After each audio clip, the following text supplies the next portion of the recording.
Every single one of us has been on the brink of giving up at some point. Picture this.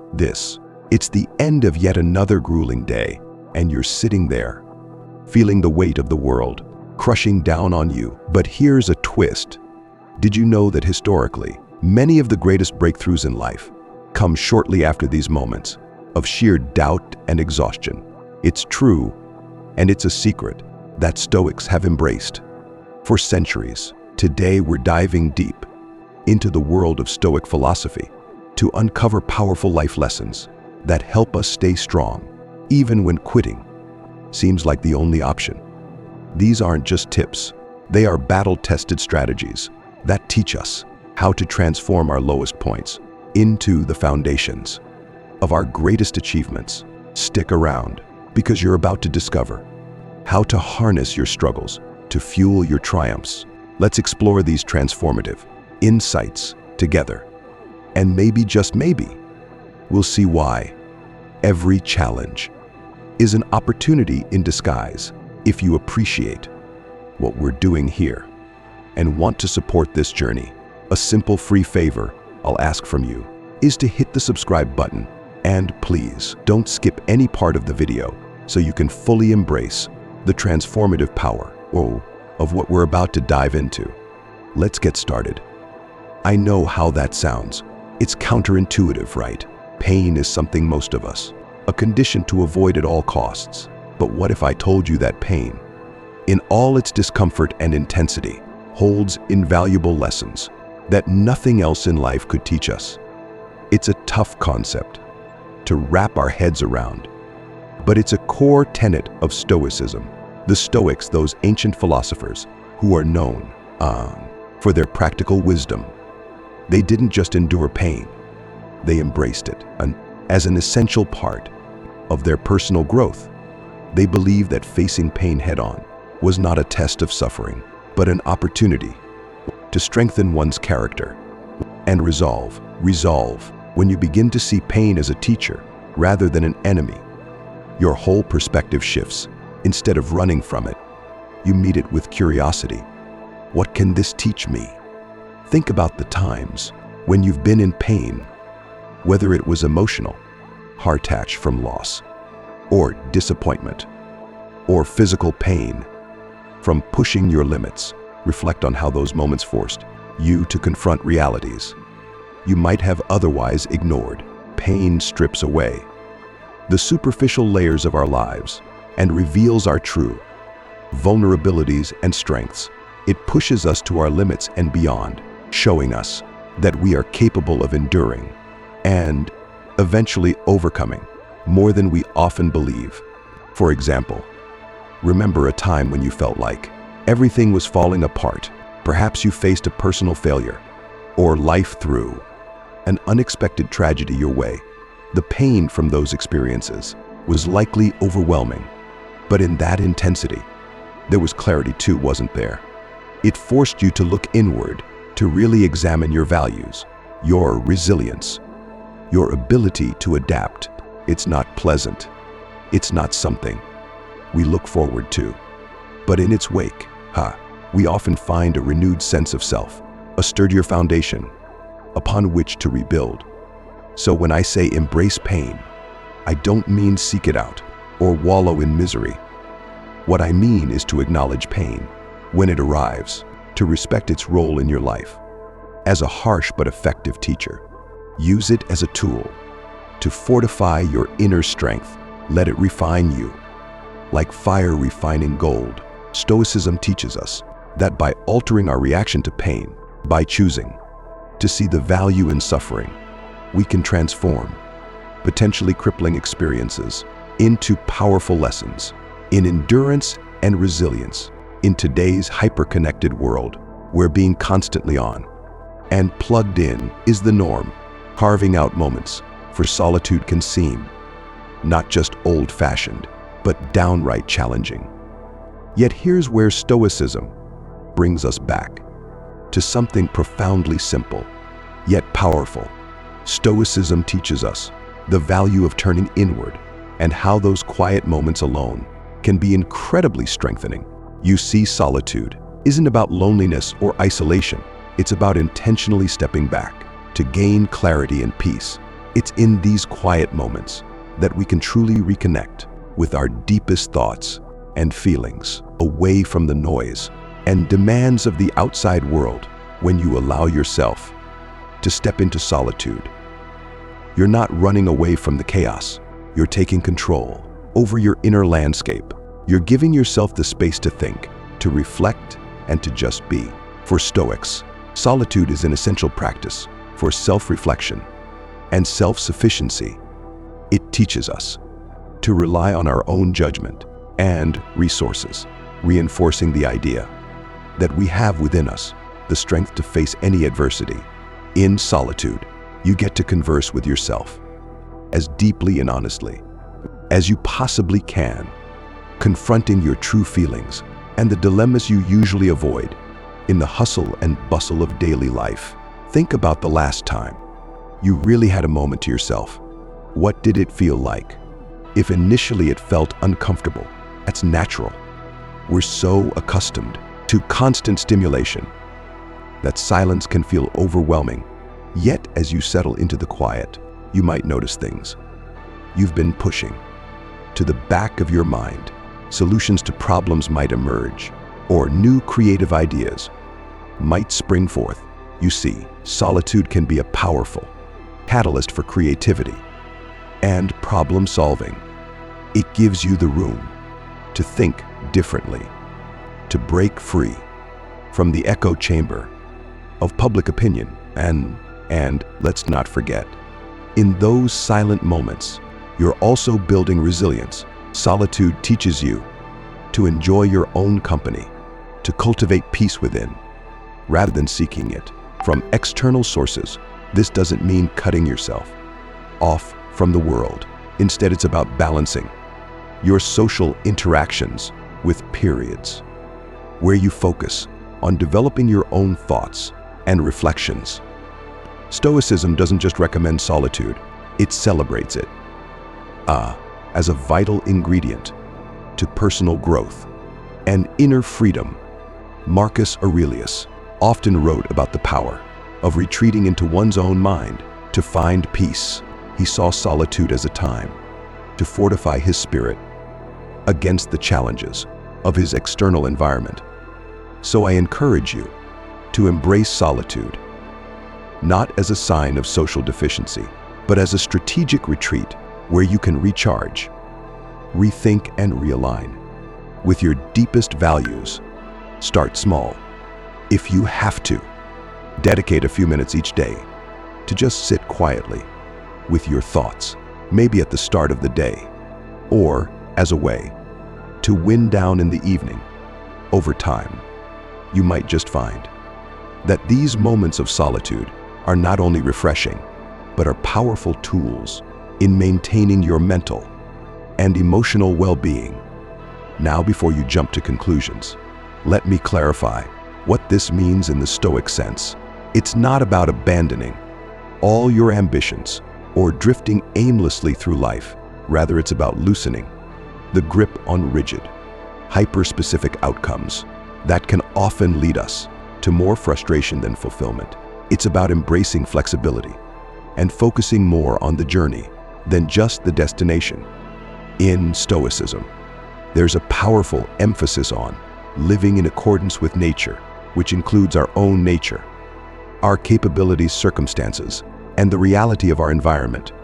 The Stoics taught that, while it's natural and necessary to set directions and have aspirations, becoming too attached to the exact outcomes can make us vulnerable to disappointment and distress. They advised us to focus on what's within our control, our efforts and our attitudes, rather than the external results, which are often subject to forces beyond our grasp. Think about it.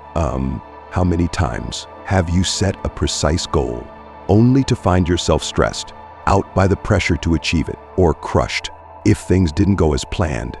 This can be particularly disheartening when the goal is ambitious, which, while admirable, can set us up for a harsh impact with reality. Stoicism doesn't want us to stop aiming high. Rather, it teaches us to detach our self-worth and inner peace from the achievement of these goals. This approach is liberating. When you let go of stringent goals, you open yourself up to experiences and successes you might never have imagined if you were strictly adhering to a predetermined plan. This doesn't mean you stop planning or striving for excellence, but it does mean you adopt a more adaptable, resilient mindset. You start to value the process itself, the growth, the learning, and the day-to-day small victories. For example, if you're an entrepreneur, instead of obsessing over hitting certain financial milestones by exact dates, you could focus on cultivating strong relationships with your clients and improving your services. The shift in focus from fixed outcomes to quality of effort can lead not only to a more sustainable business, but also to a more fulfilling and less stressful work life. Stoicism teaches us to prepare for different outcomes while hoping for the best. By doing so, we remain steady. No matter what life throws our way, we learn to enjoy the present moments more fully, because our happiness isn't chained to a future that's always just out of reach. Instead, our satisfaction comes from knowing we are living true to ourselves, doing our best with the resources we have, and growing through the process. So I invite you to reflect on how tightly you're holding on to your goals and consider what it might feel like to loosen that grip just a little.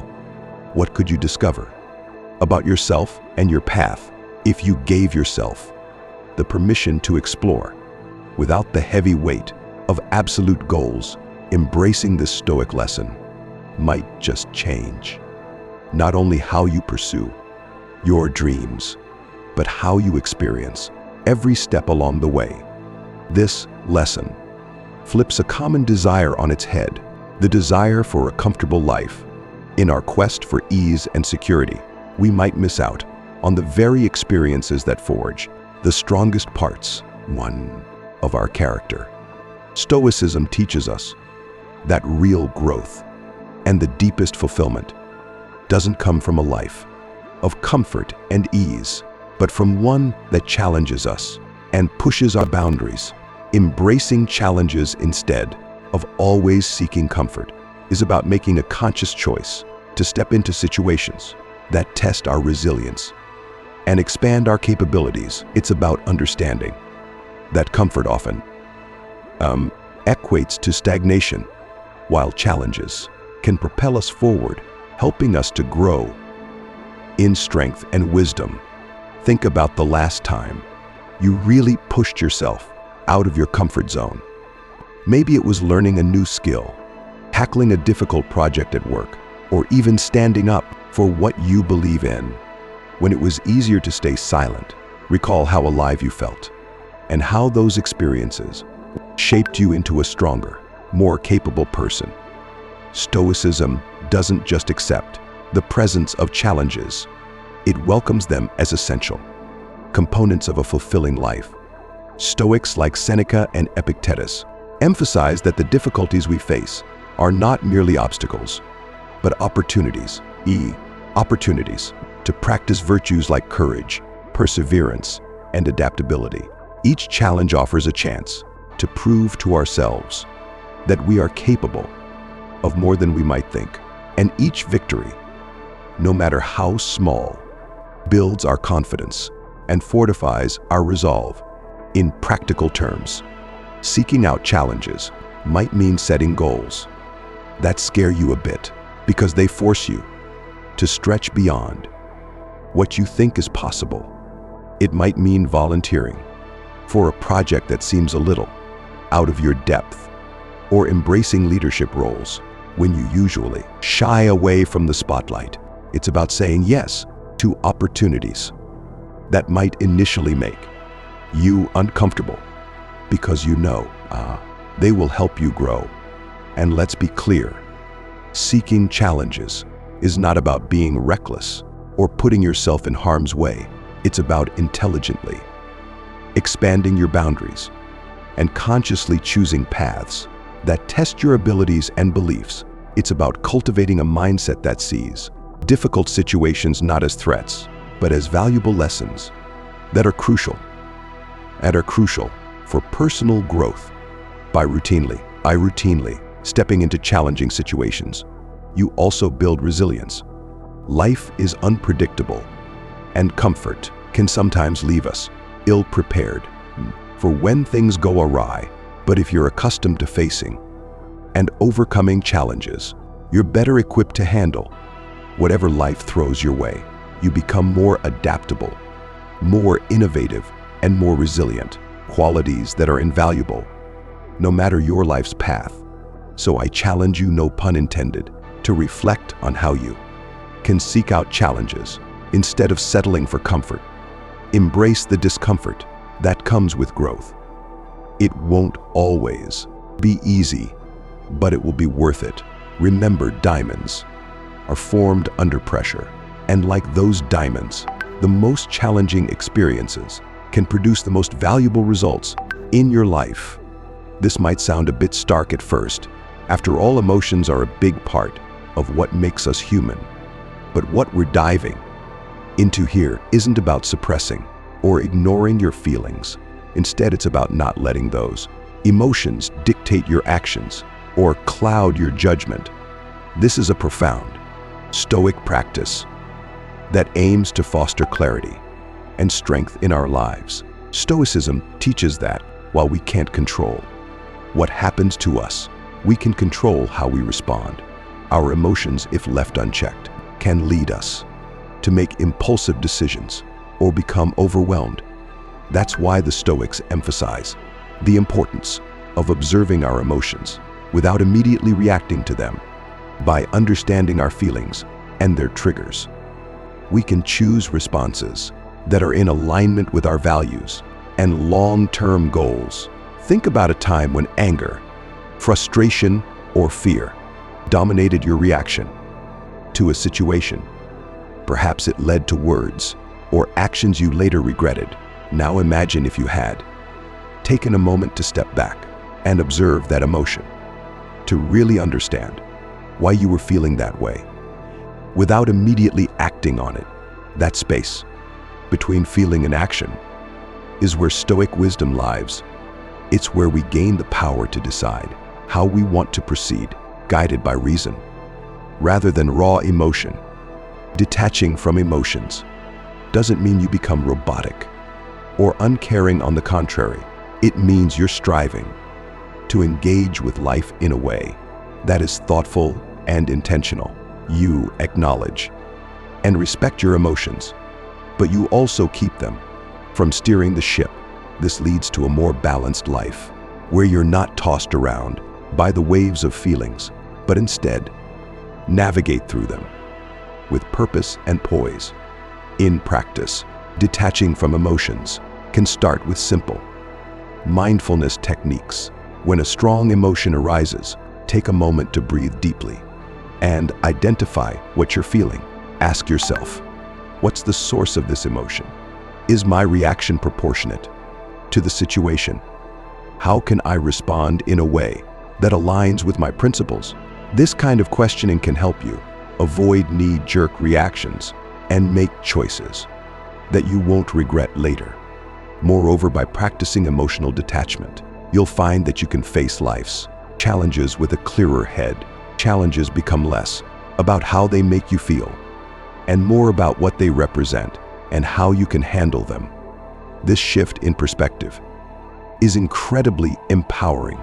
It allows you to encounter setbacks and difficulties not as emotional upheavals, but as opportunities to apply your wisdom, courage, and resilience. So, I encourage you to try integrating this Stoic lesson into your daily life. Observe your emotions, understand them, but don't let them rule you. Over time, you'll find that this practice not only brings peace, but also enhances your ability to make decisions, maintain relationships, and pursue your goals with a steady heart and a clear mind.